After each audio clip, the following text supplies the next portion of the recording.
I had been a simp for my girlfriend, Emily, for 10 years. When I took her to see my parents one last time after their accident, she left with the excuse that Senior Michael had broken his leg and needed her care. I watched her walk away nonchalantly and smiled bitterly this time. I won't wait for you anymore. That I got the call from the hospital while I was having dinner with Emily at a restaurant.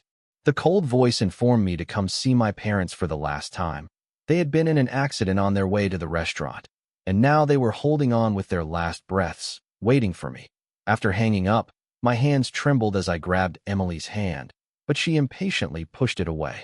Why aren't your parents here yet? Didn't you say everything was arranged? Let me be. I'm not willing to marry into your family to work like a slave. Show me some respect, okay?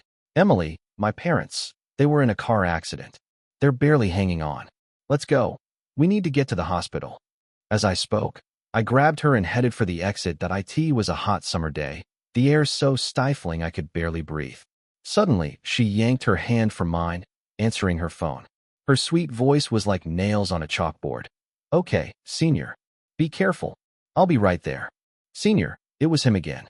My thoughts were a mess as I fumbled for my car keys, but Emily took them.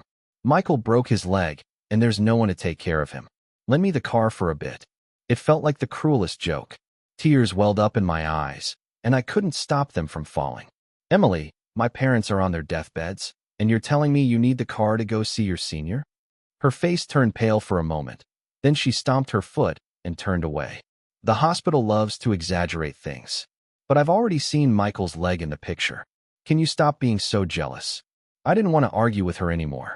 I snatched the keys and got into the car. If Emily didn't come with me today, then from now on, we'd have nothing to do with each other. 10 years of being her simp was enough. Seeing my determination, she gave a sneer before turning around and walking away with swagger. I didn't have time to think. I sped to the hospital. Chapter 2. I rushed to the front desk, asked for my parents' names, and quickly found the room. With trembling hands, I stood before the door, praying to the heavens that nothing had happened to them. Suddenly, the door opened, and a body covered in white cloth was wheeled out. In that moment, I felt the sky collapse. But then I heard someone inside calling my name. I walked in. My parents were lying in their beds, arms and legs in casts, but they didn't look like they were in critical condition. The weight lifted from my chest, and I rushed over to them. Mom wiped the tears from my face, telling me not to worry. I held their hands, filled with gratitude. There's nothing more important than family being safe. My mom, still weak, asked me where Emily was. She said they wanted to apologize to her for being late. I clenched my fists and forced a smile. It's fine, Mom. She's not upset. I had wanted to tell them that Emily and I were over, but I didn't want them feeling guilty. I'd tell them later. After settling everything, I left the room to get food for them. Then my phone buzzed, a message from Emily with pictures attached. One showed Michael's leg wrapped in bandages, and the other was a selfie of her looking flawless. Her message read, Robert, your attitude today was awful. I like that new bag from Chanel. I laughed mockingly. Everyone knew that Robert, the eldest son of the Sue family, had loved Emily for 10 years, ever since she transferred to our elementary school. I had followed her everywhere, doing whatever she asked. After we got together, I dared not neglect her. Every time a new designer bag came out, I'd buy it for her without her even asking. But now, thinking back, it felt more disgusting than swallowing filth. She hadn't asked once about my parents' condition. In fact, I'd planned to propose to her after our dinner tonight. Chapter 3. With my head down, I walked forward, not expecting to bump into someone. I looked up to see a female doctor. Though she wore a white coat, it didn't hide her impressive figure. Her almond-shaped eyes sparkled as she looked at me. Then, with an apologetic smile, she gently pulled at the sleeve of a nearby nurse. Sorry, Mr. Sue. I'm new here. When I saw the ambulance arrive, I panicked and gave a false alarm. It wasn't intentional. Her voice sounded familiar. As soon as she finished speaking, I recognized her as the young lady who had called me earlier. She introduced herself as Sophia, my parents' primary doctor. There's no need to worry. Your parents just have some scrapes and fractures, nothing too serious. I nodded, preparing to leave, but noticed the nurse beside her still trembling with fear. I paused and tried to lighten the mood. No need to be so scared. Just don't make that mistake again. Seeing them visibly relax, I didn't linger, but the next moment, I felt someone grab my arm, a soft sensation pressing against it. Sophia smiled warmly. Robert, aren't you going to add your primary doctor on WeChat? For some reason, she felt familiar, though I couldn't figure out why. I nodded and quickly added her on WeChat. Just as I finished, Emily's call came through. I declined, but she wouldn't stop. I wasn't going to indulge her, so I blocked her. That's when my buddy sent me a photo from the school forum. The picture showed Michael with Emily, half of her body draped over him, both looking flushed, not quite normal. Most of the comments underneath were mocking me. After all, it was laughable that Robert, the heir to a leading company, had been a simp for so many years and ended up with nothing. That I opened my social media, deleted all photos and posts about Emily, and made an official, "I'm single, please don't bother me" statement. After posting, I turned off my phone, grabbed the takeout I had ordered, and brought it upstairs. Once everything was settled, my parents fell asleep, and I finally had a moment to breathe. Today was supposed to be the happiest day. I was going to introduce Emily to my parents, share a lovely meal together. Then we'd go for a walk, strengthen our bond, and I'd propose to Emily in front of them. But none of that was going to happen now. From today onward, both the name Emily and the person herself would disappear completely from my life. In the quiet of the hospital room, my phone rang at the worst possible moment. The caller ID was an unknown number. Afraid of waking my parents, I quickly answered and stepped outside. The familiar voice on the other end was Emily's, shouting, "Robert, what do you mean by that? Why did you say that on social media? Do you have any idea how many people are laughing at me right now?" I didn't say a word, and she kept rambling on. Basically, she was saying that if I apologized, bought her the latest designer bag, and publicly announced our relationship again, she would graciously forgive me. That I was about to light a cigarette when I remembered I was in a hospital. After she finally finished, I chuckled. "Emily, you haven't asked me once how my parents are doing." There was a brief silence before she raised her voice again. "Well, how are Uncle and Auntie? You're so calm, so they must be fine. I told you the hospital always exaggerates." I didn't want to explain anything more. Not far away, Sophia was walking towards me with a medical chart. Suddenly, a vengeful thought crossed my mind. Without hesitation, I said into the phone, "I have a new girlfriend now. Don't call me again." I quickly muted the phone and asked Sophia to pretend to be my girlfriend. She looked a bit startled, but nodded quickly. When I turned the sound back on, I could hear Emily's mocking tone, saying there was no way I could fall for someone else. "Hello, I'm Robert's girlfriend. I hope you'll stop calling him from now on." Sophia's voice was soft yet firm, and for some reason, it calmed my restless heart. After that, Emily abruptly hung up. I looked at Sophia, still processing everything, until she waved her hand in front of me, snapping me back to reality. "Hello, my boyfriend." Her voice was sweet, her smile radiant. "Sorry, I got caught up in the moment and used you as a cover." She slowly moved closer, and I caught a faint whiff of her perfume. Sophia's face was so close that I could see the fine hairs on her skin. My breathing slowed, and just as I was about to step back, she suddenly retreated herself. "It's okay. There's plenty of time for the future." With that, she was called away by the nurse in a hurry. Chapter 4. For several days, I didn't go to school, staying by my parents' side to take care of them. On the school forum, they even started a betting pool wagering on when I, Robert, would grovel and beg Emily to take me back. I saw that Emily bet on 7 days, and others followed her lead, betting on 7 days as well. I chuckled. On what grounds did these people think I would continue to be Emily's simp without any hesitation? I added an option. Never. I, Robert, will never have anything to do with Emily again. Just then, another unknown number called. I immediately hung up. These past few days, every unknown call had been Emily trying different ways to contact me. Counting the days, today happened to be the 7th day. Sophia, holding the medical report, came as usual to check on my parents, and they couldn't stop smiling at her. Suppressing my emotions, I watched as she gently tended to them. On the 3rd day of my parents' hospital stay, I told them about the amicable breakup. Although it was sudden, they were business people after all. After a brief moment of surprise, they accepted the truth. After finishing the checkup, Sophia was about to leave when the hospital room door was suddenly pushed open. Emily rushed in with bags in hand, smiling brightly as she ran toward me.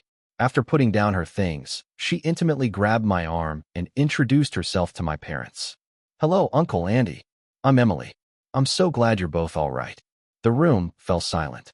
I quickly pulled my hand away and stepped back. Emily's face changed instantly, but she didn't push further. Sophia just quietly observed everything. "Yes, my friend," I clarified, drawing the boundary while thanking Emily for the gifts. My parents politely invited her to sit, and Sophia stood to the side. "Auntie, Robert and I had wanted to come see you sooner, but I had something come up that day, so I couldn't come with him. Robert also said that since we'll be family in the future, you wouldn't mind." She kept talking, completely oblivious to the growing displeasure on my parents' faces. Strangely enough, in the past, I would have helped her cover any lie she told. Now, I found her words unbearably revolting. As Emily spoke, she leaned closer to my mom, almost knocking over the four-tube. Thankfully, Sophia swiftly intervened. "Please don't be too loud in the hospital," she said coldly, her voice carrying the authority of a doctor. I sighed in relief, ready to take Emily outside to set things straight. But she suddenly stood up, pointing at Sophia in a fit of rage. "Are you the one who made that phone call the other day?" Sophia didn't deny it, smiling faintly and nodding. The next second, Emily lost control, charging at her as if to attack. I immediately placed myself in front of Sophia, grabbing Emily's raised hand and pushing it away. "Emily, stop acting crazy. And for the record, we've already broken up." I spoke firmly, never before so certain that the person before me was unworthy. "Robert, you'll regret this." Emily's eyes were red, tears almost falling with those harsh words. She turned and stormed out. The previously warm and cheerful atmosphere in the room was shattered. I walked out in silence. 2 days later, my parents were finally discharged. I hired a caregiver to look after them, and only after feeling at ease did I return to school. Chapter 5. The school forum was as lively as ever. Passing by the basketball court, I saw Michael, and I have to admit, he's quite good-looking. Clean and fresh-faced, he could play basketball and had a way with words. Just as I was about to head back to the teaching building, a group of people suddenly started whispering. Coincidentally, the subject of their discussion was me. I looked up to see where the commotion was coming from, only to find Emily in a revealing cheerleader outfit, wildly cheering for Michael. I suddenly remembered how she used to scoff whenever I asked her to attend my piano competitions. And now, here she was, dressed like that, shouting encouragement at the top of her lungs. Really not worth it. I lowered my head, pretending to look at my phone, and quickened my pace. But a pair of straight legs appeared in front of me, and without looking, I knew it was Emily. "Robert, how long are you going to keep this up? Keep this up?" I almost wanted to laugh. "Move." I frowned, my patience about to snap. That a crowd had already gathered around us, many of them raising their phones to take pictures. I just wanted to leave. Emily loved being the center of attention, but I didn't. "If you're really that angry, I'll apologize. That day was an emergency. You have no idea how fragile Michael was when I arrived." Fragile? Michael was fragile, and that somehow meant my parents' situation didn't compare to a random upperclassman's. I sneered, looking down at her. "Emily, I don't want to be harsh, but you should be able to tell by now that I don't like you anymore. And don't compare just anyone to my parents. You really should think about whether they even deserve it." I spoke loudly enough for the people around us to gasp. Emily's face turned pale, her hand trembling as it gripped my wrist. I frowned, glancing disdainfully at the outfit she was wearing, then looked away. I didn't wear this on purpose. Michael said no one was cheering for him, and I didn't want him to lose face. "Don't misunderstand me, Robert." Her voice was filled with anxiety, but her words were full of holes. Did she still think I was the fool I used to be? Michael put down the basketball and walked over. I just quietly watched him. He had always found various excuses to ask for Emily's help, but anyone with eyes could see how deliberate it all was. "If you have something to say, say it. Why bully a girl?" Michael stepped forward, acting like he was standing up for justice, which almost made me laugh. A perfect match. These two really are a perfect match. My phone rang at an inconvenient moment. When I checked, it was my advisor calling. I was ready to leave, but the crowd had already closed in. Emily was still crying her heart out, looking like a victim. I was at my wit's end, ready to just push through the crowd and run. Then a familiar voice came over the loudspeaker. "A famous international star is filming at the east gate of the school right now." In an instant, most of the onlookers rushed away. Emily collapsed in tears on Michael's shoulder. I turned my head away, no longer watching. Chapter 6. My advisor wanted me to organize the badminton competition. As the president of the badminton club, I naturally had to take responsibility. My parents had just been discharged from the hospital, and I was running between home and school. Overwhelmed with exhaustion, I had a stack of sign-up sheets on my desk when Sophia appeared in front of me. I thought I was seeing things. "Sign me up," she said in her usual soft voice, smiling as always. Seeing my confusion about her presence, she explained that she had been accepted into the school's exchange program and was here to bring me the results of my parents' follow-up checkup. I nodded and added her name to the list. "I want to sign up too." Out of nowhere, Emily appeared, grabbing the sign-up sheet and filling out her name.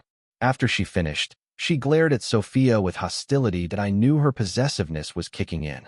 In the past, I had rejected all relationships with other girls for her, always keeping a cold distance from others. But she had always had people around her. I never minded before, thinking that no matter what, I would always be her number one, her most important person in life, that I had stayed with her for 10 years, giving her everything I could. But in the end, it was also laughable. To her, my parents' lives were worth less than Michael's leg. At that thought, the last trace of pity I had for her vanished. "There's no chance, Emily. There will never be a chance again." Emily held a bottle of water in her hand, and after signing up, she handed it to me, trying to please. I stared at it in silence, not responding. Her phone, which was lying on the table, lit up. I glanced at it casually. It was a message from Michael. "Emily, are you here yet? The movie is about to start." I lowered my eyes, hiding all my emotions. Emily hurriedly picked up her phone, making sure I hadn't seen it, then spoke again. "Robert, the advisor needs to talk to me. I'll find you tomorrow." She had used that same lame excuse countless times before. I looked up, staring at her quietly. "Emily, no one likes love that can't see the light of day." Chapter 7. After Ashley left, Sophia sat down beside me. Today the admissions officer had taken the day off, so I was here to help out. But badminton wasn't exactly a popular sport, so in a way, Sophia signing up was already a big help. The atmosphere grew quiet, and I didn't know what to say. "Aren't you going to thank me?" she asked. I turned my head as she continued. "I just saved you from that messy situation earlier." In an instant, I remembered that familiar voice on the loudspeaker. It had been Sophia. I smiled and nodded.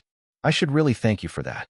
Just as I was about to make a polite remark, she quickly said, "How about taking a walk by the river with me this weekend? I haven't been back in a long time, and I want to see if it's still the same as before." The river. I felt a bit dazed.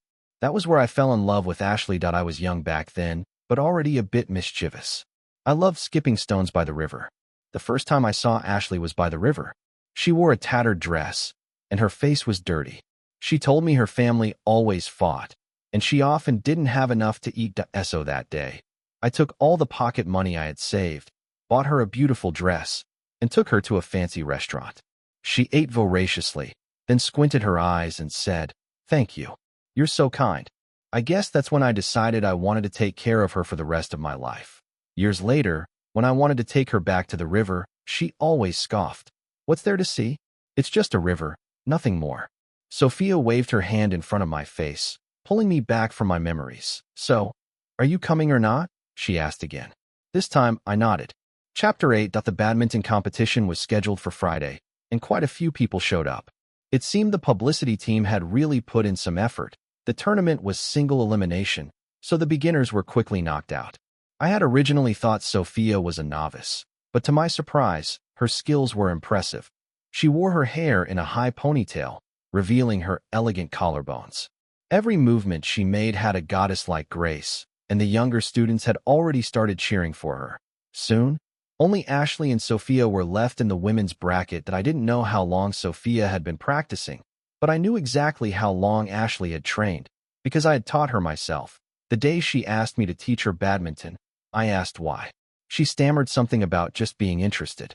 I didn't think too much of it, so I arranged a time and taught her with all my heart. 3 days later, I saw her playing on the court with Marco, exchanging rally after rally. That's when I realized why she wanted to learn. I was angry back then, but Ashley just frowned and accused me of making a big deal out of nothing. "It's just badminton with him. Why do you have to be so unreasonable? Can't you stop being so paranoid? It really bothers me." If I were involved with him, it would have happened by now, don't you think? The rest of my words were swallowed back down. Ashley turned her head toward the crowd, and when she realized the cheering wasn't for her, she frowned. I knew she was angry. She had always wanted to be the center of attention, that I worried a bit for Sophia, because a furious Ashley could be hard to deal with. But as it turned out, my worries were unnecessary. Sophia's skills were clearly far more advanced than Ashley's. Perhaps others couldn't see it, thinking they were evenly matched, but I had been trained in all sorts of skills from a young age, and Sophia's every move mirrored the professional training I had received. Sure enough, it wasn't long before Ashley started to tire. Suddenly, she stumbled and fell to the ground, clutching her leg and shouting in pain.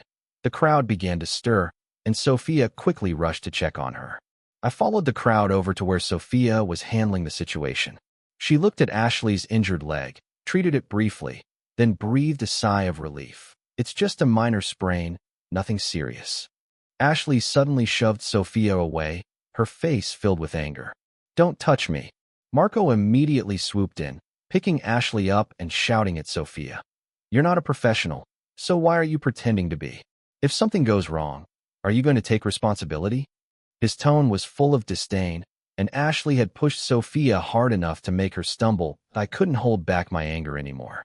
I helped Sophia up, then glared coldly at Marco and Ashley. Injuries during a match aren't unusual. Sophia is a doctor. If you don't believe her, you're free to go see someone else. And Ashley, don't let me see you lay a hand on Sophia again. From the moment I entered this school, I had never said a harsh word to anyone. Maybe that's why people had felt free to turn my private life into entertainment. But perhaps they had forgotten. I was never an ordinary person. If I wanted someone to pay the price, it would be easy. Sure enough, Marco's face changed instantly. He couldn't say a word for a long time. He simply carried Ashley to the infirmary. I in Marco's arms. Ashley seemed to be over her pain, whining that she wanted to walk and demanding that I carry her. Instead, that I didn't bother responding. I just brushed the dust off Sophia's back. Are you okay? How are you feeling? After all, the incident had happened during the competition I had organized. Sophia had kindly helped, but was met with ungratefulness. It needed to be handled properly. Sophia shook her head, indicating that she was fine, and then habitually tucked her hair behind her ear. A faint birthmark behind her ear caught my attention. I felt like I had seen it somewhere before, but couldn't quite place it. My phone buzzed with a message from Marco, saying Ashley was throwing a tantrum, refusing to take her medicine unless I came to see her. I frowned, thought for a moment, and replied swiftly, then let her suffer. Chapter 9. This time, because of the issue during the competition, the mixed doubles matches were pushed back. Sophia came to me, saying she had no partner, so naturally, I agreed to help her as a way of thanking her. To practice our coordination, we rented a court and practiced relentlessly. But for some reason, every time I got close to her, I felt a strange sense of familiarity, a feeling I couldn't quite describe. When we had practiced enough, we sat down side by side to rest. Her hair was damp with sweat, clinging to her skin. Once again, the birthmark behind her ear caught my attention. I found myself staring, lost in thought, until our faces grew uncomfortably close, snapping me back to reality. Sophia seemed excited and even leaned in, pulling her hair back to show me clearly. Look closely, Robert. Really look at this mark behind my ear. I looked at her in confusion. Her eyes sparkled with excitement, almost too much. But I couldn't resist the lure of familiarity, so I examined it carefully. Even so, nothing came to mind. Well, what do you think? Does it remind you of anything? I frowned and shook my head. It looks familiar, but I can't say more than that. Her brightness dimmed instantly. When we parted, Sophia still seemed off, but I didn't think too much of it. Once Ashley recovered, the competition was rescheduled. This time, Ashley paired up with Marco. The final match drew a much larger crowd than before. After all, our tangled four-way relationship had become prime gossip material. The match began, and it quickly became clear how much our professional training gave me and Sophia an advantage. Playing against Ashley and Marco was laughably easy for us. The outcome was predictable. We won. I was walking out with Sophia. Ashley blocked our path. Her expression was one of reluctance. But finally, she seemed to muster the courage to speak. Robert, I'm willing to listen to whatever you say from now on. I'm confessing to you again, right here and now. Will you be with me? The crowd started cheering again, most of them expecting me to follow Ashley's lead as always. Are you done?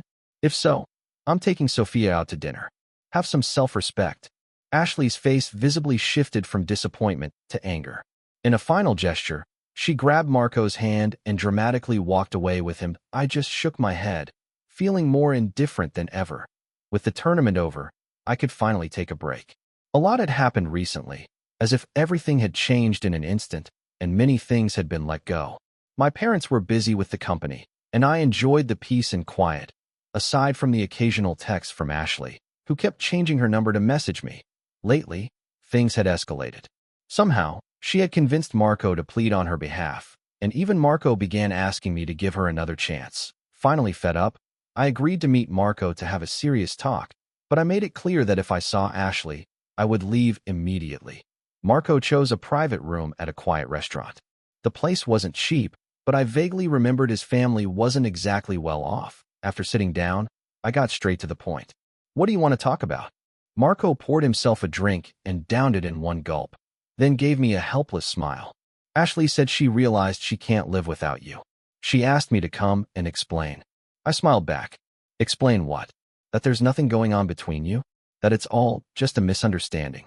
He paused, then let out a long sigh before continuing. It was all my one-sided feelings. It had nothing to do with her. I frowned, studying him. Despite the sincere look on his face, something felt off. There was a strange vibe I couldn't quite put my finger on.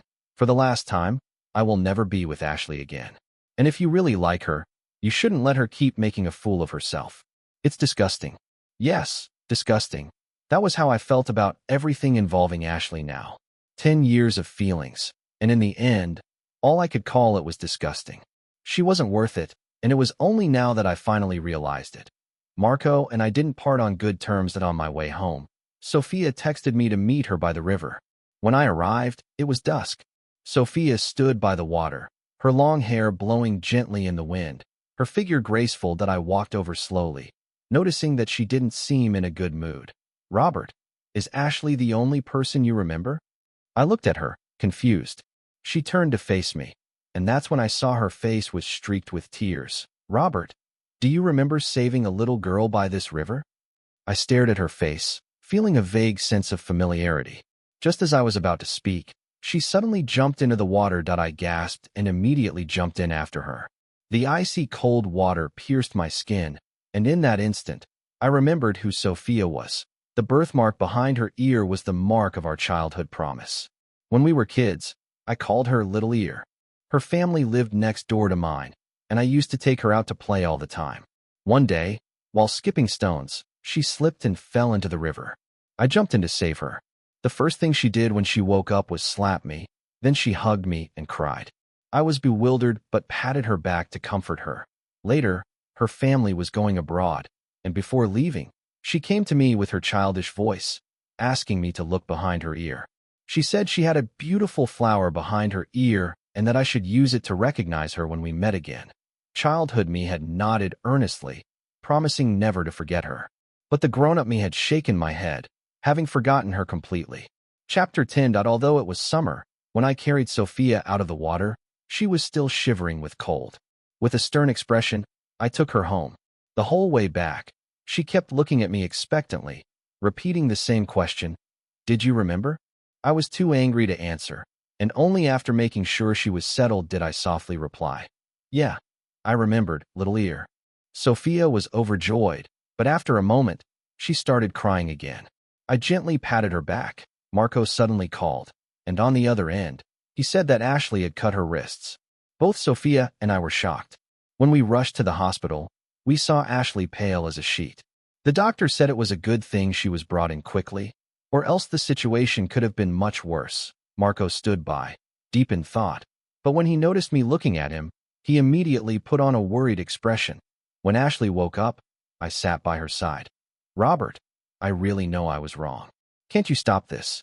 Her eyes started welling up with tears again, but I felt nothing inside. In the past, my love justified everything. Because I loved her, I chose to forgive her. But now that I didn't love her anymore, I suddenly realized that the person in front of me wasn't as radiant as I once thought. Everything about her was, in some way, my creation, and she had taken it all for granted.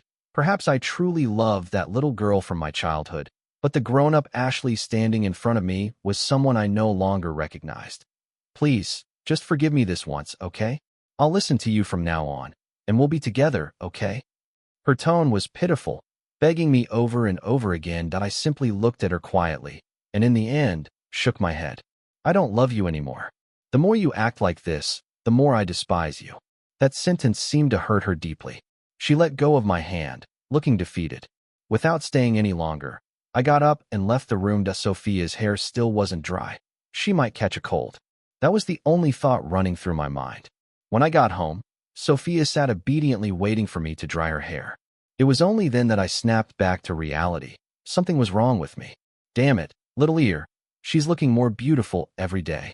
Chapter 11. After reconnecting with Sophia, our relationship only grew closer. I'm not sure when it started, but we became inseparable. We went to classes together, ate together, and hung out together. The happiness I found with her was something I had never experienced before. And so naturally, we ended up together. Later, I took her out to sea on a yacht. The night sky was full of dazzling stars, and in that intoxicating moment, I asked her, "Will you regret this?" Her answer was steady. "No, I'll never regret it. Not for my whole life." And that was that. A dark night, a strong wind, and well, everything was fully indulged. After we got back, we met each other's parents. Since both of our families were well matched, everything went smoothly. The date of our engagement was fast approaching, and I was getting closer and closer to happiness. I took Sophia to try on wedding dresses and personally chose the restaurant for the reception. Everything was going well until one day, Ashley started pounding on my apartment door, begging me to let her in. It was pouring rain outside, and in the end, I couldn't take it anymore. When I opened the door, I barely recognized the person standing there. Ashley's hair was a mess, her eyes had dark circles, and she was painfully thin. She looked almost like a ghost. "Robert, we're the ones who are supposed to be together. We've been together for 10 years. 10 years. How many more decades can I give to someone else?"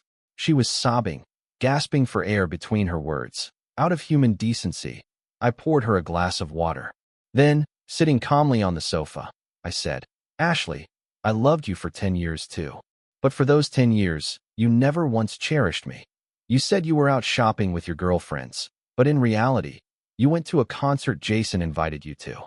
You took the money I gave you and used it to go out with him.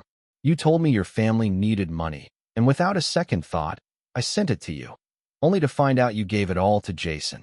On my birthday, I rejected everyone else because I wanted to spend the day with you. But in the end, you left me waiting alone at the restaurant all night. Do I need to go on about where you were and who you were with that night?" I looked at her, speaking slowly and clearly. There were plenty of other things I could have said. In many ways, I had never been her first choice, but I had been too naive to believe it back then.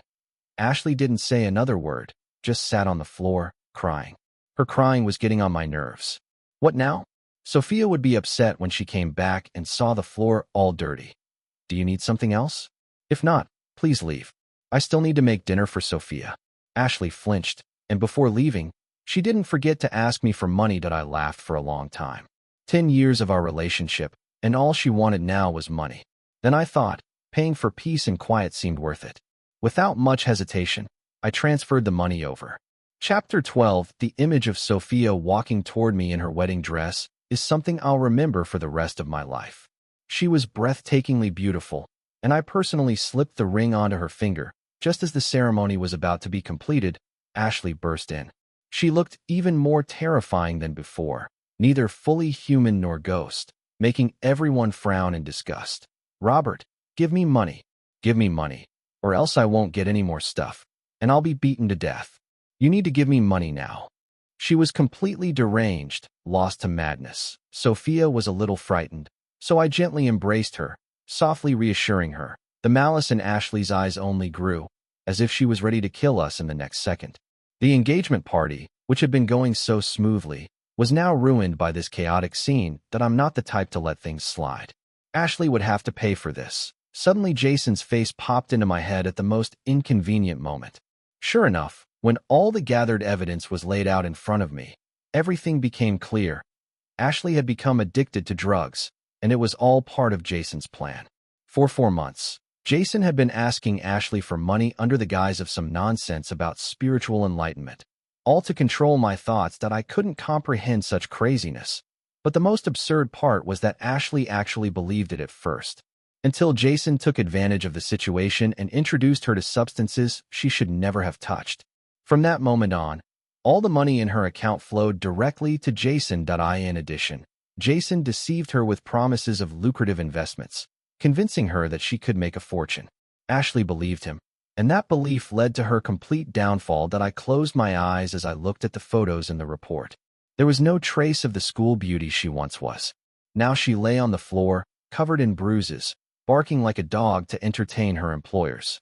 That's how she had become Jason's money-making machine. From being a source of wealth to now a slave to his schemes. Jason had been cunning from the start. He deliberately got close to Ashley because he knew I would give her money, and all he had to do was turn that money into his own. And clearly, he succeeded. The door opened, and Sophia entered with a heavy expression. Ashley's body is covered in injuries. Almost no part of her is unharmed. I knew how soft-hearted Sophia was. Seeing Ashley in that state must have been hard for her. I walked over and gently embraced her, slowly offering comfort. "It's okay, little ear. I'll take care of it." She nodded and sighed.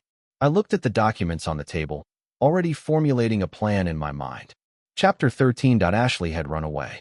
If she didn't make money, Jason would beat her. Jason was careful. He made sure not to leave any DNA or fingerprints whenever he hit her, as if he knew this would all come to light one day. So he had prepared in advance. Once again, I found myself sitting in a private room with Jason, but this time, he didn't bother pretending anymore. He lounged back in his seat, his tone filled with contempt. "What's the matter, young master? Not enjoying your romantic life with your little doctor? Why bother calling me out? Don't tell me. Have you fallen for Ashley again?" His words were laced with sarcasm, and I just smiled, shaking my head. "Jason, do you really think your plan was flawless?" I stared him down, watching the fear flash in his eyes. He was afraid I'd found the evidence to put him away. To be honest, I wasn't sure at first, but persistence pays off. I had found the place where he first assaulted Ashley. Maybe it was his first time, so he wasn't as careful, leaving enough evidence to incriminate him. A small cabin by the river on the west side. Ring any bells? His glass slipped from his hand and shattered on the floor. His eyes widening, he stared at me. "Jason, you should have never forced a helpless woman to earn money for you. You've brought shame to all men." The arrest went smoothly. Faced with irrefutable evidence, Jason confessed everything at the trial. Ashley was present. She had recovered quite a bit after some treatment, but the scars were still there. Jason admitted that from the moment he met Ashley, his intentions were never pure. It wasn't love, it had always been about money.